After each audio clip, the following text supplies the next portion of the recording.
All right, that's Suzuki. It didn't get sold, but it got traded. Got traded for that right there. And before I show it, I'm like, I couldn't help myself. Straight up trade for that there. Honda Shadow, baby. 2005. And before all my dirt bike folks get mad, I couldn't sell the RM125. I mean, it was on the market for like a year. So I still want to build that, but I want to keep, the funds in the budget for the hobby to pay for itself. So anyway, and then this guy hits me up and he's like, straight up trade. And at first I'm like, no, that's not cash. I need cash for the Honda, or the XR, I should say. And I started looking into these Honda Shadows, and then I ran into TJ Brutal.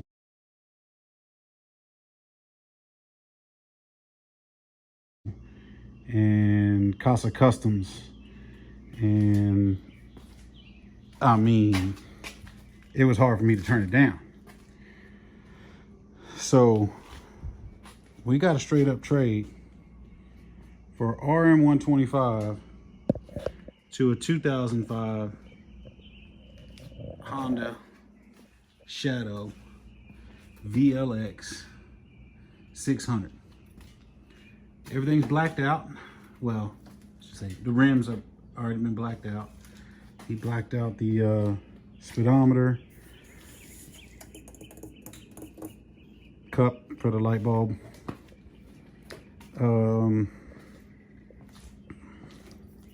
Little aftermarket blinkers here. All that's going away, so it doesn't matter.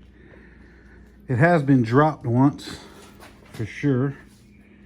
The first tail was, the grip end was gone on the right hand side. It's good over there. And then just look at the peg and you can see, oh yeah, she slid pretty far. And little scratches down there, bottom of the pipe, a little bit on the back. I'm not even sure, that probably is, yeah. Ow, I just took it for a ride. Damn, I just burnt myself. Okay. The only other thing I know that's wrong with it is it's got the single carbon this year and it is leaking. So I gotta address that leak. And the first thing, well, look at mileage. I don't know if that's a lot of miles. It's 25,000, well, pretty much 26,000 miles. Is that a lot of miles for this bike? I don't know. So we already got a small party of parts right there. Let's take a look.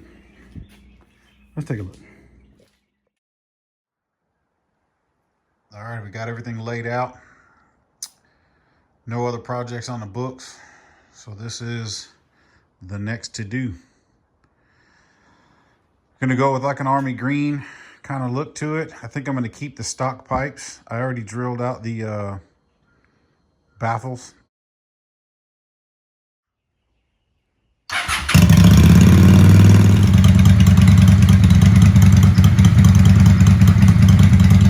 There, so it sounds pretty good. I'll show you what I got on the table here. So here's some front end stuff. Single cable throttle. Some of these Vans grips. Some boot shock covers. You can see I'm already kind of going with that OD green. I don't know if I'm going to use the ammo can mounted, because I was thinking, I've been gathering these parts for a while, so they're a little dusty, but I was thinking somehow, some way, I mount this on this right-hand side of the bike.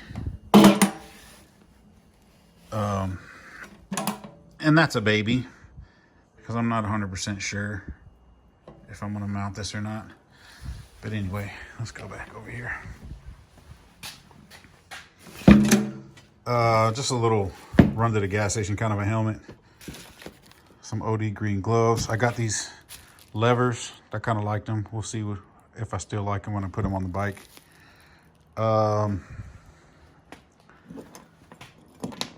This is one of the touches that I'm thinking about. So a lot of times we put these push button starts over here. Some people will pull the wires all the way back and start it and have a push button start back here somewhere, but I want to delete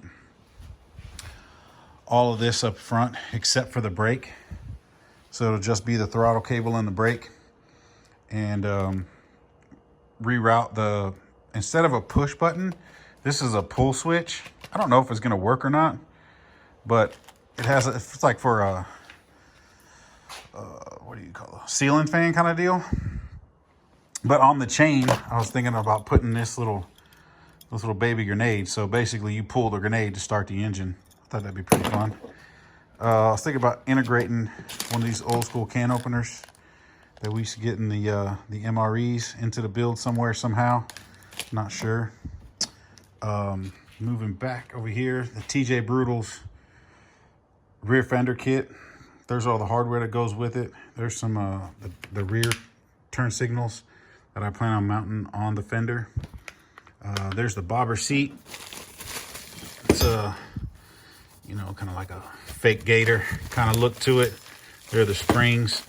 I can already kind of tell that I think these springs are just going to be too big for me, because I've seen these people, I've seen a lot of folks put some bobber seats on here, and I like the look of it when the seat is laying real flat. And when they put the springs on it, a lot of times that seat just comes up too high. I'll see what I got to do. And maybe I might just cut the springs to make them much shorter, but it still has the monoshock in the back. So I don't really need an additional shock. I mean, I don't plan on riding this bike for long periods of time. I'm not going in for comfort on this thing, but so anyhow, maybe we'll see when I assemble all that. We'll see how it goes. In that box is the jockey shifter. I got new side panels on both, and mainly is because this one was cracked. That thing dusty, baby. That one was cracked, so I bought new ones because they were cheap. Going with these bars. These are TC Bro bars. They already have the holes. And they wrapped it, man. They wrapped it in this little foam that got all sticky and stuck, so I gotta clean all that off, but no big deal.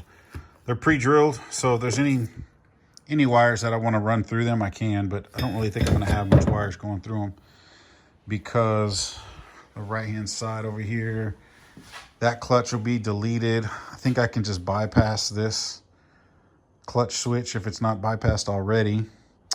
So I don't think I'll need the holes in the bars, but it's nice that they're already there. Rear brake light and its bracket. Here is the velocity stack that I put on. This is a maybe as well.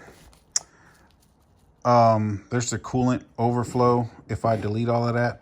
So this whole, and here's the little caps. So when you delete the coolant overflow, there are some things you need to cap off on the radiators, and here's a couple smaller caps that need to go onto the carburetor. But this is a maybe. I may delete all of this and mount this guy like that. I thought that'd be pretty. Let me change hands real quick. I thought that'd be pretty cool. I have to like drill through it and make,